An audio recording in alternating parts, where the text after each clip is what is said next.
Welcome to Ring of Fire, I'm Farron Cousins, and here's what's happening tonight. Voters are leaning more progressive on issues across the board, and we'll tell you how one organization is turning that into electoral success.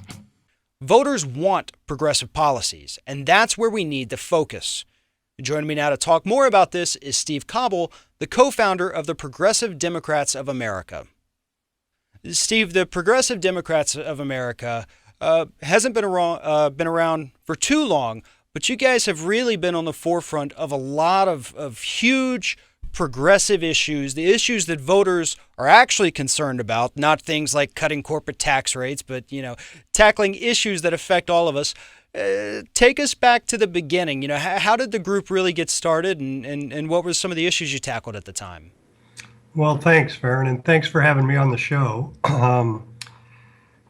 We came out of the Kucinich presidential campaign of 2004. So the day after the Democratic National Convention in Boston, we had a huge meeting with about 1,000 supporters in Roxbury, and we had a wide array of the sort of progressive stars there. We got the founder of PDA, Tim Carpenter, who unfortunately died last year, but he had a way of not accepting no when he made phone calls, and he actually got Howard Dean and Dennis Kucinich both on stage at the same time, which, as you remember, in 2004 wasn't that easy since they weren't exactly best friends. John Conyers was there, Tom Hayden, Reverend Jackson, representative of the Kerry campaign, Congresswoman Barbara Lee. It was quite an array. And that's when PDA launched. And we decided to carry on two things that had been prominent in the Kucinich campaign: single-payer health care and ending the war.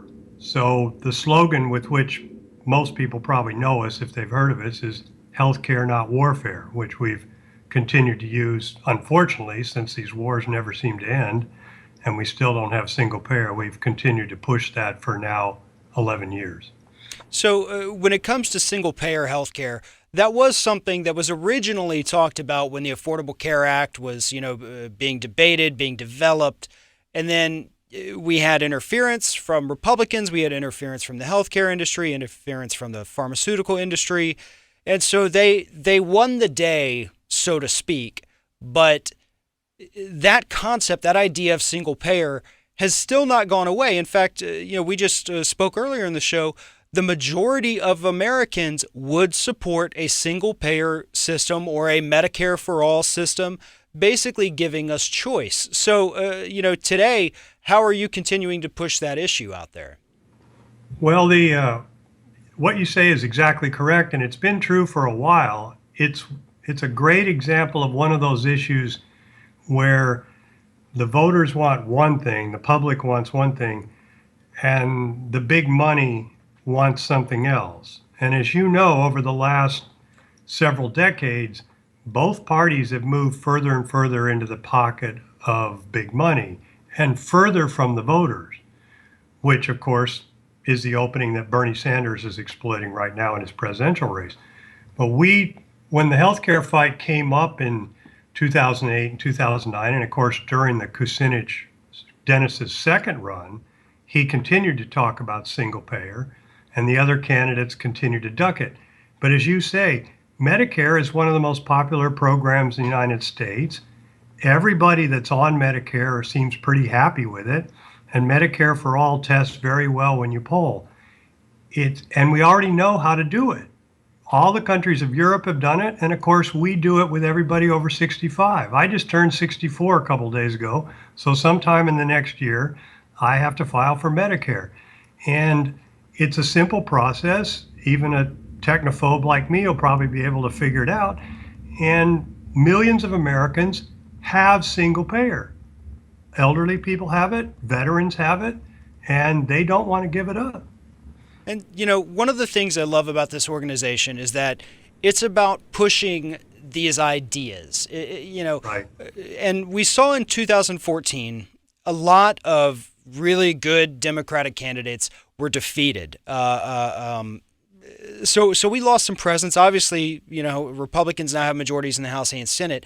But further down the ballot, when you got to initiatives, we saw things like medical marijuana being passed in states that we never thought possible. We saw minimum wage increases that we didn't think were going to happen. We saw a fracking ban. Now, in Denton, Texas, the governor's overturned it, but they're still fighting it. And so, do you think that maybe pushing issues rather than tying it to a political party per se is a more effective strategy for progressives?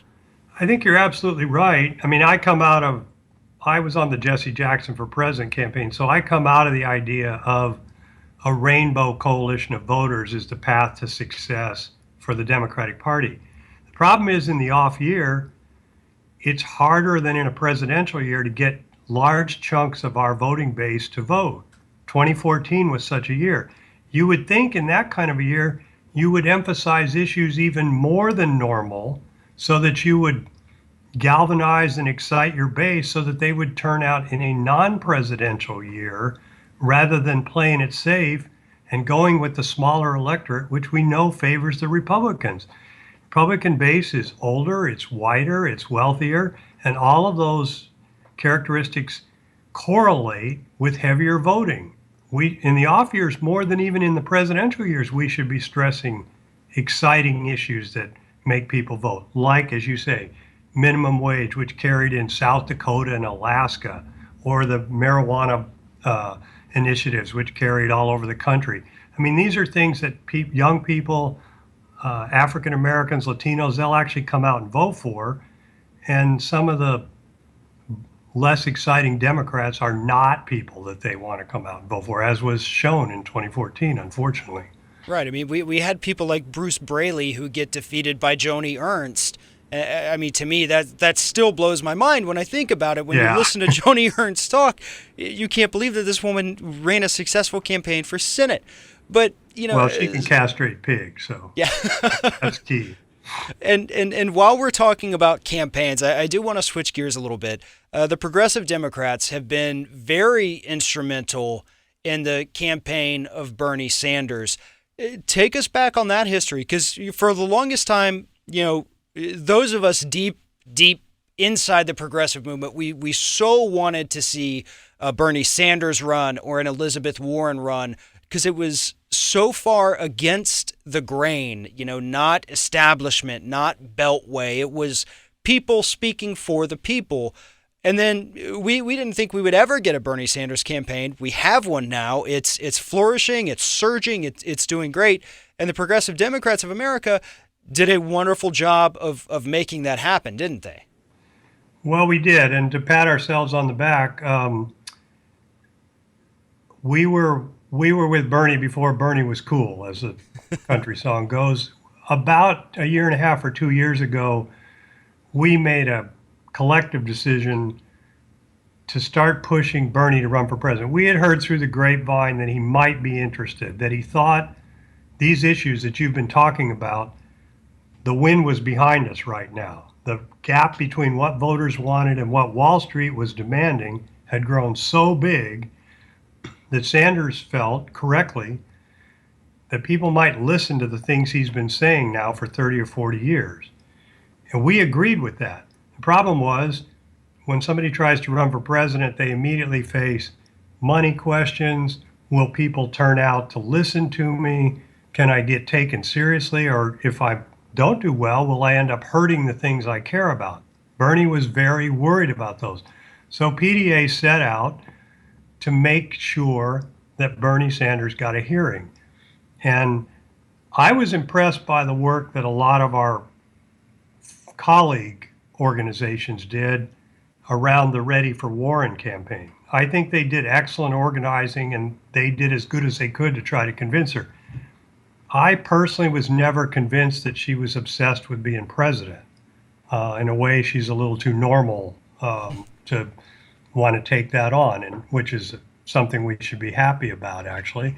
And she's doing a great job as a senator. But if she wasn't going to run, so our thinking about it was, if she's going to run, that's taken care of. There's some big groups, progressive groups, that are on this job already. PDA can help, but we really aren't essential to that. On the other hand, if we don't push Bernie, and there's no plan B for Bernie, essentially, If Elizabeth Warren doesn't run, then Ambassador Clinton's going to have a free ride to the nomination. And we thought it was important to bring these issues up. So we spent a year handing out leaflets in Iowa, helping to make sure the crowds were there. And of course, the crowds loved Senator Sanders when he came to speak. And he got good crowds in Iowa. He got good crowds in New Hampshire. We played a role in that. I don't want to say we did it all. We certainly did not, but we played our part. And eventually, the senator decided to roll the dice and step out and take the risk. And we've all been, I thought he would get a good reception. I must say, I never thought we'd get 8,000 people in Portland, Maine. If you'd asked me a month ago if that was going to happen, I would have said, yeah, I'd like that, but I doubt it. So it's been really quite heartening to see the way the public has responded to him.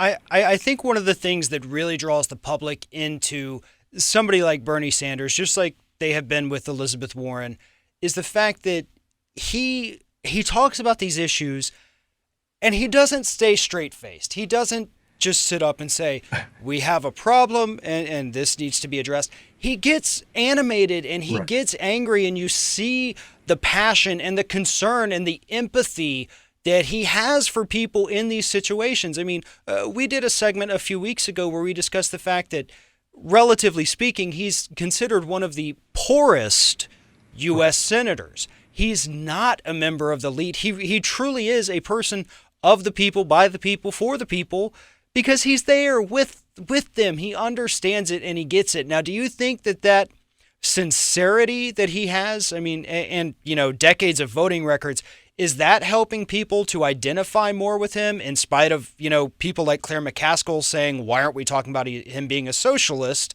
Do you think his sincerity is what is really bringing people in? I think you've absolutely hit the nail on the head. And I also think people that know that Bernie Sanders has been saying those things both when it was popular and when it wasn't popular. He's sincere, he's authentic. He's not just saying this stuff because he took a poll last year and realized that single-payer health care was important. He's been talking about inequality and the plutocrats running this country for 40 years now. Basically since he had no money and was living on his friends' couches in Vermont, to go to your point about how he's not a wealthy plutocrat himself. Bernie Sanders is who he is, and I think people like that, and they're respecting it. And the interesting thing, of course, is Bernie's actually more than people think he is. I mean, one of the interesting things to me is going to happen is when African Americans learn that Bernie Sanders came to politics through the civil rights movement, which hardly anybody knows. Bernie was going to the University of Chicago, and they had segregated dorms. And he went to work for CORE, which was one of the main grassroots African-American organizations in the Dr. King days during the heyday of the civil rights movement. And he organized sit-ins and got himself arrested to stop that. He's one of two senators that was at the March on Washington.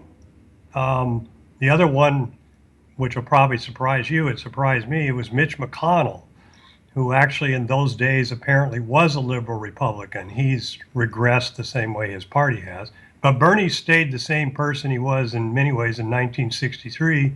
He heard Dr. King give that speech. He endorsed Jesse Jackson for president twice. He's the only elected white office holder who did that in the whole country.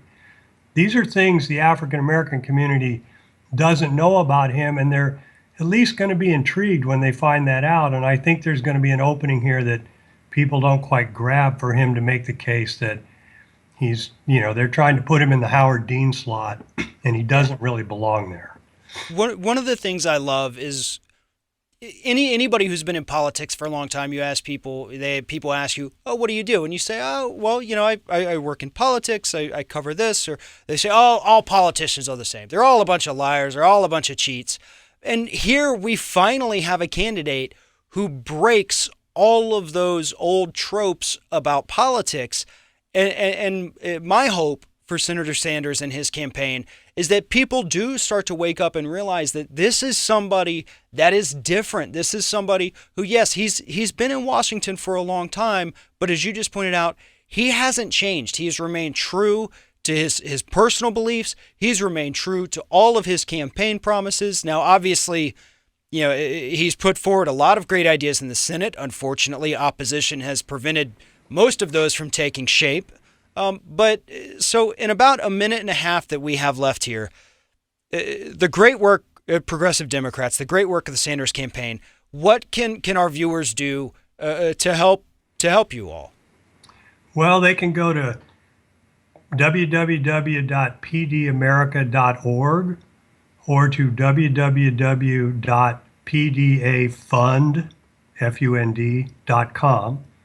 Or, of course, they can go to berniesanders.com and volunteer to do something for the campaign. My understanding is that the Sanders campaign has announced a series of July 29th meetups, and I'm sure that they're going to give instructions to everybody there on what they would like to see people doing. Next week, I'm off to Netroots Nation, where PDA is going to make sure that all the great progressive blogging community gets more information about Bernie Sanders than they have now. And I think we can, with the internet, we can do organizing that we never could before outside the campaign, essentially. And we should take advantage of that. Absolutely. And that's, we get people asking us all the time, well, what can we do? And the answer is, if you have to ask what we can do, you haven't looked at what you can do. Supporting organizations like Progressive Democrats of America, find out how to get involved, get out there, get active, go door to door.